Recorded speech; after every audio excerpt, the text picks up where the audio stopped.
નમસ્કાર વિદ્યાર્થી મિત્રો, સ્વાગત છે તમારું આપણી યુટ્યુબ ચેનલ આરકે શિક્ષણ ક્ષેત્રમાં.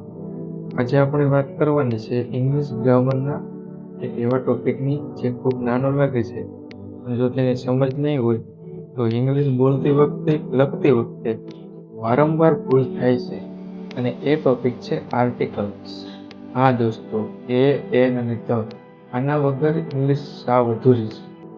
તો આજે આપણે આ વિડીયોમાં શીખીશું આર્ટિકલ એટલે શું, એન અને ધ ક્યારે વાપરવા, ક્યારે કોઈ આર્ટિકલ ન વાપરવા, અને ડેવલપમેન્ટ એક્ઝામ્પલ્સ સાથે પ્રેક્ટિસ કરીશું. ચાલો શરૂ કરીએ, બિલકુલ ઝીરો લેવલથી. સૌથી પહેલો સવાલ, આ આર્ટિકલ એટલે શું? તો મિત્રો, તમને જણાવી દઉં, આ આર્ટિકલ્સ એટલે બીજું કંઈ નહીં પણ નામના બોડીગાર્ડ છે. તે હંમેશા નામની આગળ ચાલે છે, એટલે કે નામ પહેલા આવે છે અને તેના વિશે વધુ માહિતી આપે છે. હવે નાઉન એટલે શું? નાઉન એટલે નામ, જેમ કે dog, book, Apple, teacher, city વગેરે કોઈ પણ નામ. હવે જ્યારે આ નાઉનની આગળ એન કે ધ મૂકીએ ને, ત્યારે સેન્ટેન્સને ખ્યાલ આવે છે કે તે નાઉન સ્પેસિફિક છે કે જનરલ છે. જેમ કે અહીંયા આપેલું છે અ ડોગ ઇઝ બાર્કિંગ, તો અહીં કોઈ પણ એક કૂતરો હોઈ શકે, જે જનરલમાં આવે. ત્યાર પછી ધ ડોગ ઇઝ બાર્કિંગ, એ ચોક્કસ કૂતરો એટલે સ્પેસિફિકમાં આવે. સમજ્યા ને મિત્રો? નાઉન એક જ છે ડોગ, પણ આર્ટિકલ બદલ્યો એટલે તેનું મિનિંગ પણ બદલાઈ ગયું. ઇંગ્લિશ ગ્રામરની અંદર આર્ટિકલ 3 આવેલા છે, એન અને ધ. આ 3 ખાસ મિત્રો છે. આ મિત્રો બે અલગ અલગ ભાગમાં રહીને કામ કરે છે. એમાંથી એક છે ઇન્ડેફિનેટ આર્ટિકલ્સ, જેમાં બંને ખાસ મિત્રો એ અને એન ભેગા હોય છે. બીજું છે ડેફિનેટ આર્ટિકલ્સ, જેમાં ધ ભાઈ એક જ હોય છે, એ બહુ વીઆઈપી હોય છે અને તે ખાસ વસ્તુઓ માટે જ વપરાય છે. હવે આર્ટિકલ્સ ભણતા પહેલા તમને વોવેલ અને કોન્સોનન્ટ વિશે થોડીક માહિતી આપી દો, જેથી તમને આગળ આર્ટિકલ ભણવામાં પ્રોબ્લેમ ના થાય. કારણ કે જો વોવેલ્સ અને કોન્સોનન્ટની નહીં ખબર હોય ને, તો આર્ટિકલ્સ તમે નહીં ભણી શકો. હવે જુઓ, અંગ્રેજી વાક્યમાં કુલ 26 અક્ષરો હોય છે, બરાબર? એ થી ઝેડ સુધી. આ 26 અક્ષરોમાંથી 5 અક્ષરો મહત્વના છે, જે છે એ, ઈ, આઈ, ઓ અને યુ. તેને વોવેલ્સ કહેવાય છે, જેને આપણે ગુજરાતીમાં સ્વર કહીએ છીએ.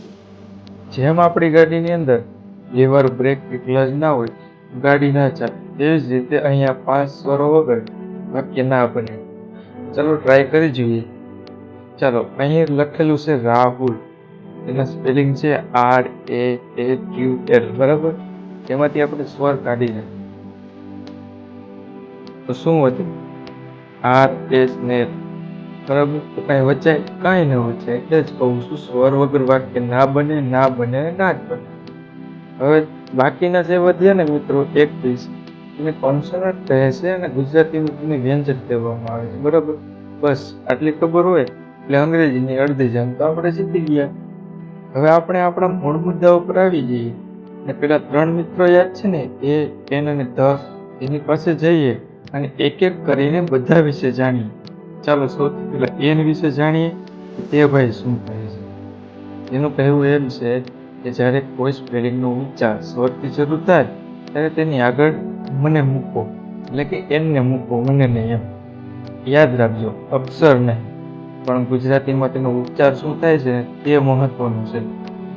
હવે તેના થોડાક ઉદાહરણો પરથી આપણે સમજીએ. જેમ કે અહીં આપેલું છે એન એપલ, તો અહીં એપલનો પહેલો અક્ષર એ છે ને, તે એ, ઈ, આઈ, ઓ, યુ માંથી આવતો સ્વર છે. ત્યાર પછી એન એલિફન્ટ, એ પણ સ્વર છે. એન ઓરેન્જ, ઓ સ્વર છે, બરાબર? જો મિત્રો, ઘણીવાર સ્પેલિંગ વ્યંજનથી શરૂ થાય છે, પણ તેનો ઉચ્ચાર જો સ્વરનો હોય ને, તો તેની આગળ એન મૂકો. જેમ કે HOUR છે, તો ત્યાં હવર નથી બોલવાનું, અવર બોલીએ છીએ. અને અ સ્વર છે એટલે અહીં એન અવર આવશે. તેવી જ રીતે ઓનેસ્ટ મેન, અહીં પણ એન આવશે, કેમ કે એ કશું બોલતો નથી, તે સાયલેન્ટ છે. હવે બીજો મિત્ર એ, વ્યંજનનો સાથે. હવે વાત કરીએ એની, જેનો ઉચ્ચાર વ્યંજન ક, ખ, ગ, BCD જે પેલા બાકીના વધ્યા હતા ને તેનાથી શરૂ થાય ત્યાં હંમેશા એ મૂકવું. જેમ કે અ બેટ, બકેટ, અડો, અ મોબાઈલ. બરાબર. હવે અમુક સ્પેલિંગ યુથી શરૂ થાય છે જે સ્વર પણ તેનો ઉચ્ચાર ય જેવો થાય છે. જેમ કે યુનિવર્સિટી, અહીં ક નથી બોલાતું, યુ બોલે છે. ય વ્યંજન છે એટલે અહીં એન નહીં આવે પણ અ યુનિવર્સિટી આવશે. સમજાય ને? એટલે જ કહું છું કાન ખુલ્લા રાખજો, આપો નહીં. એટલે સાદી ને સિમ્પલ વાત અંગ્રેજીમાં ગમે તે વાક્ય લખે પણ તેનો જો ઉચ્ચાર શું થાય છે સ્વર કે વ્યંજન તેના ઉપરથી નથી કરવાનું. જો ઉચ્ચાર સ્વર વ્યંજનથી થાય તો એ મૂકવો, સ્વરથી શરૂ થાય એન મૂકવું. સમજાણું? અત્યારે થોડુંક અટપટું લાગશે પણ થોડીક પ્રેક્ટિસ કરશો ને એટલે આવડી જશે. હવે આપણે આગળના ભાગમાં ધ વિશે વાત કરીશું અને ઘણી બધી પ્રેક્ટિસો પણ કરીશું. વિડીયો પસંદ આવ્યો હોય તો વિડીયોને લાઈક, સબસ્ક્રાઈબ કરતા જજો. થેન્ક યુ મિત્રો.